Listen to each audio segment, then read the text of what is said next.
Over the years, the MCU has grown, and so have some of its stars. Do you remember young Thor? How about Thanos' little green daughter? Keep watching to see what these young stars look like today. Tony Stark's funeral was a who's who of MCU characters, but among the throng of superheroes was a random teenage boy that few people seemed to recognize. When the Avengers Endgame credits rolled and the name Ty Simpkins appeared, however, fans quickly figured out that this was the same boy who helped Stark out of a tight spot back in Iron Man 3. Simpkins' Harley Keener gave the battered billionaire a place to hide while on the run, offering him shelter and everything he needed to repair his armor. Nobody imagined that he would show up in Avengers Endgame years later, but there he was, grieving for Stark alongside the franchise's stars. Speaking to Inverse, the actor revealed that he called Robert Downey Jr. as soon as he heard Marvel wanted him back. The Jurassic World star revealed, "I was talking to him a little bit about how excited I am to be in the film and how much the character of Iron Man meant to me through my entire life." It was a huge moment for Simpkins, but the trouble was he was informed of Stark's impending death back in 2017 when such information was highly classified. He shared, "That's 2 years to keep that secret. It was the hardest thing." So why did Marvel bring him back? Rumor has it that Simpkins will take on the mantle of Iron Lad in the future Young Avengers movie. He told IGN that if it were to happen, he would love it. The kid who portrayed the young Thor had quite the resume prior to his MCU appearance. Dakota Goyo's parents put him forward for commercials when he was still an infant, and he was right at home in front of the camera. He made his TV debut at the age of 5 and would land his first major film role the following year, delivering a noteworthy performance in 2007's Resurrecting the Champ. The 6-year-old was nominated for a Young Artist Award for his turn in the Samuel L. Jackson sports drama. Over the next few years, he would star in 2007's Emotional Arithmetic, 2009's Defender, and 2011's Real Steel. But one of his most memorable experiences was acting alongside Anthony Hopkins. Goyo told Lights Camera Jackson about working with Hopkins, who portrayed Thor's father, Odin.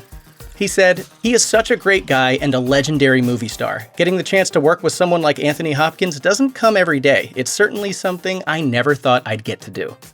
So be it. Goyo followed up his role in Thor with an Emmy-nominated performance in R.L. Stine's The Haunting Hour, and would go on to appear in several more feature films before he vanished from Hollywood in 2014. Those roles included lead parts in Dark Skies and The Journey Home, along with a portrayal of the young version of Russell Crowe's Noah in the biblical epic of the same name. Long before Wyatt Oleff played Stanley Uris in the It movies and pot-loving high schooler Stanley Barber in Netflix's I Am Not Okay With This, he portrayed the young Peter Quill in 2014's Guardians of the Galaxy.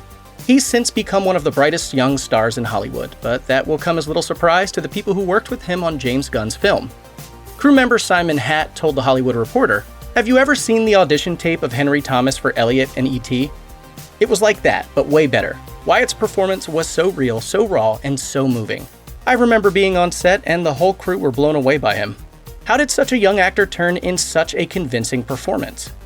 He recalled how he felt when his pet Shih Tzu died. Oleff said, "I used that to help me cry. And actually feeling myself in that situation, if that was my mom on that bed, I can feel how powerful that would be and how awful it would be to lose someone." It wasn't just a one-off either. Gunn wanted several takes of the pivotal scene, and Oleff nailed them all. Hatt recalled, "Wyatt gave a stellar performance with each take. He's an absolute pro and a great collaborator." Nice going, bud. Abby Ryder Fortson already had a couple of credits to her name when she debuted as Scott Lang's daughter Cassie in 2015's Ant-Man. She had her first TV role in an episode of The Mindy Project in 2013, then recurred as Ella Novak on Transparent during 2014. But she was still just a shy little girl when she joined the MCU family. Speaking to Champagne Living ahead of Ant-Man's release, she discussed her relationship with Paul Rudd and revealed that Ant-Man and Black Widow were her favorite Avengers. One of the highlights of the shoot was getting to try on part of the Ant-Man suit in wardrobe.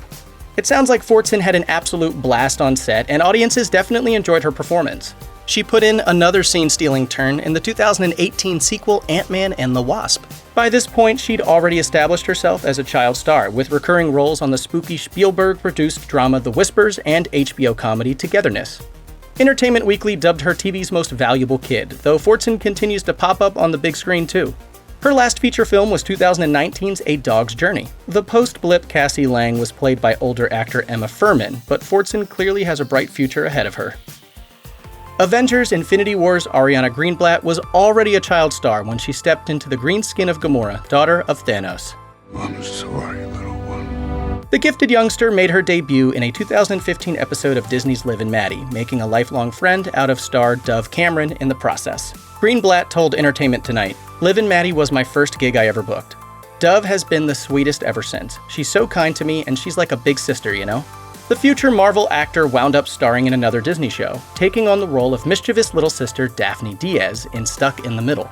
She appeared in over 50 episodes between 2016 and 2018, working on her film resume all the while. She made her movie debut in 2017's A Bad Mom's Christmas, playing the daughter of Mila Kunis's beau. We may never see her as Gamora again, but we'll definitely be seeing plenty of Greenblatt in the next couple of years. She's in the Disney movie The One and Only Ivan and the Netflix thriller Awake. Up-and-coming young actor Kylen Davis actually worked on 2 Marvel films in 2015, one of which was a complete disaster. He played a school bully in Josh Trank's much-maligned Fantastic Four. That same year, he also appeared in Ant-Man as a member of the family that gets an unexpected visit from Darren Cross, aka Yellow Jacket.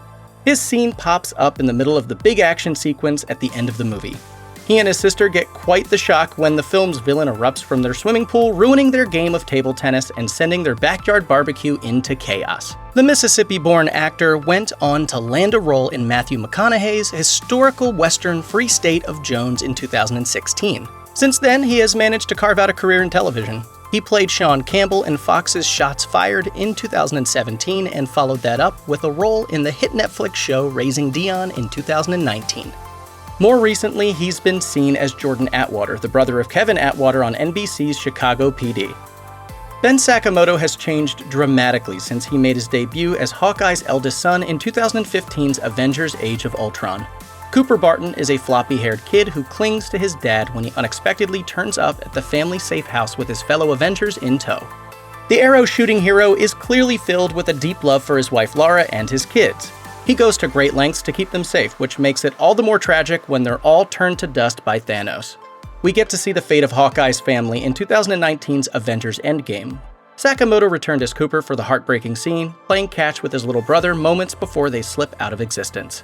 He had grown up since his turn in Avengers Age of Ultron, and he was bigger still when he reprised his role on Hawkeye in 2021.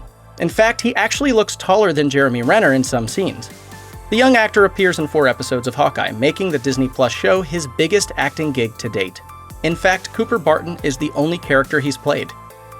Many of the actors who played Peter Parker's classmates in 2017's Spider-Man Homecoming got to reprise their roles in the globetrotting 2019 sequel Spider-Man Far From Home. However, Josie Totah wasn't among them. As Tom Holland and crew filmed the highly anticipated follow-up in locations around Europe, Totah was on a journey of her own, a far more personal one. The actor was grateful to be starring in the Mindy Kaling-produced comedy Champions, but she was struggling with her identity at the time. She decided to come out as transgender in 2018, revealing that her pronouns are she, her, and hers in a guest article for Time magazine.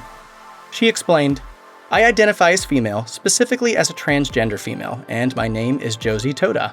Her Marvel days may be over, but Totah's career has been flourishing. Since her transition, she's recurred as Lisa Haddad on the Netflix dramedy No Good Nick, and starred alongside Lisa Kudrow in the TV movie Good People.